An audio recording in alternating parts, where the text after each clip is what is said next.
relativity, the explanation for gravity is that matter bends space.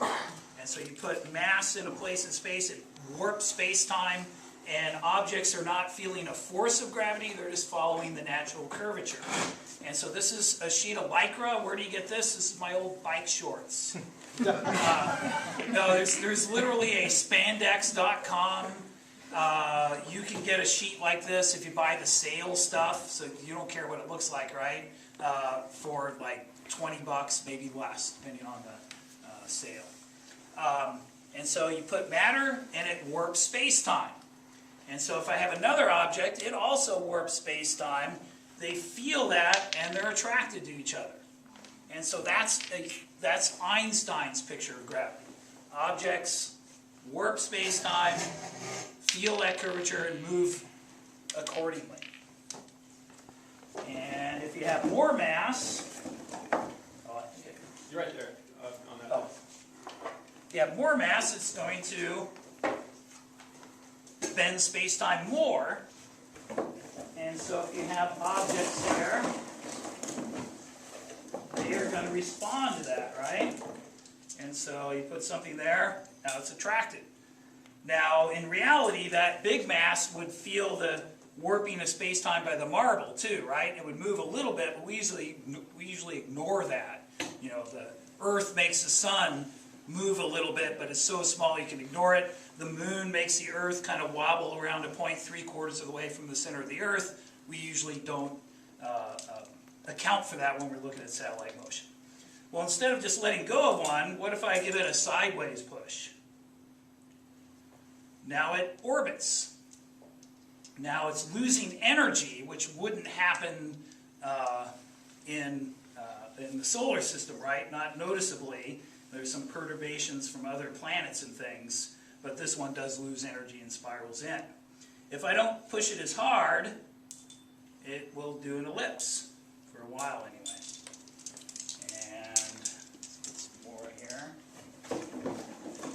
So one of the things I thought of to do with this is when you study the solar system, all the planets are going around the sun the same way. Why is that? Did God decide that he only liked clockwise, or depends on whether he's above or below the solar system, right? Why is everything going in the same direction? Well, the answer is it wasn't. Different directions. But there was a preferred direction. The disk it formed from had a slight preference one way versus another, and things going the opposite way got eliminated, and when it's all said and done, everything's going the same way. That works 90% of the time. Is it like the toilet flushing? Southern Hemisphere? Wow, can you do that again? And so, it won't work then. And so I have slightly more in one hand than another, but I don't consciously do that. And you want to get them so they spread out a little when you throw it. It's because they're colliding with each other that you... The ones going the wrong way get eliminated, right? Now there also would have been, this is where this analogy breaks down. There's, another dimension, right? But those things that were out of the plane also, that weren't near the preferred plane, also got eliminated. And so that's kind of cool. Now my students use a PHET simulation called My Solar System. And so they've seen all this on the computer. And when we do this during our special relativity unit, they're like, hey, it's just like the computer. That's kind of cool that a stretch sheet of Lycra models things, it's not just like it, but similar to the computer.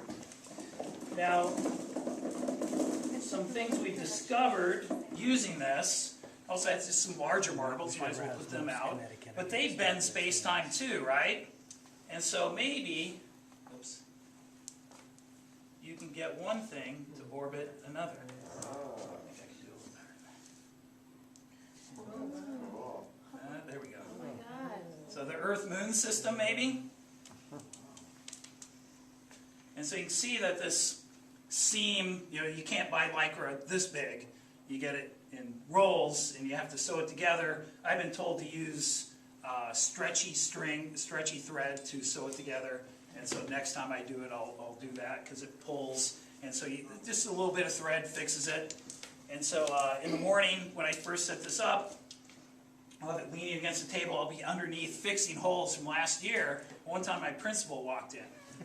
And I hear somebody in the room, and I'm underneath. I'm in the middle of sewing it. I'm not going to pause yet. And then he's looking around for me, and he kind of knows somebody's in the room. And he says, "Oh, there you are." He goes, "What are you doing there?" And I go, "I'm repairing a rip in the fabric of space-time. What do you think I'm doing?"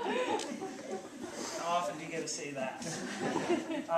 Another thing this does, you've probably seen plastic ones of these, right?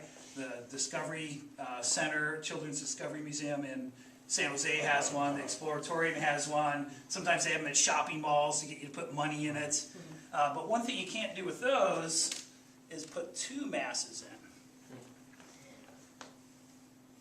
And so when we went to the moon, when we first started, we sent our spaceships on what are called free return trajectories.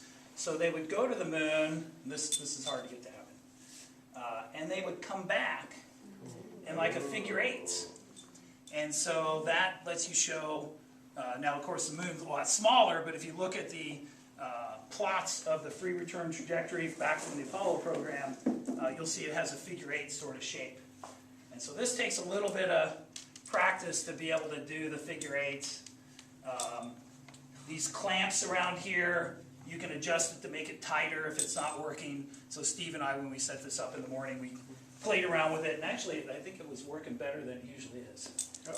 And so not easy to do. And so I go through that. One year a kid who read some stuff about the dark energy. We have our dark energy pole. It's over there. I happen to have an extra pole. I guess any of these would work. And so I'm just thinking, oh, dark energy, what is that? That makes everything come apart, right? And so dark energy would be that. And so stuff goes apart rather than toward it. So if you can work in dark energy anytime, right?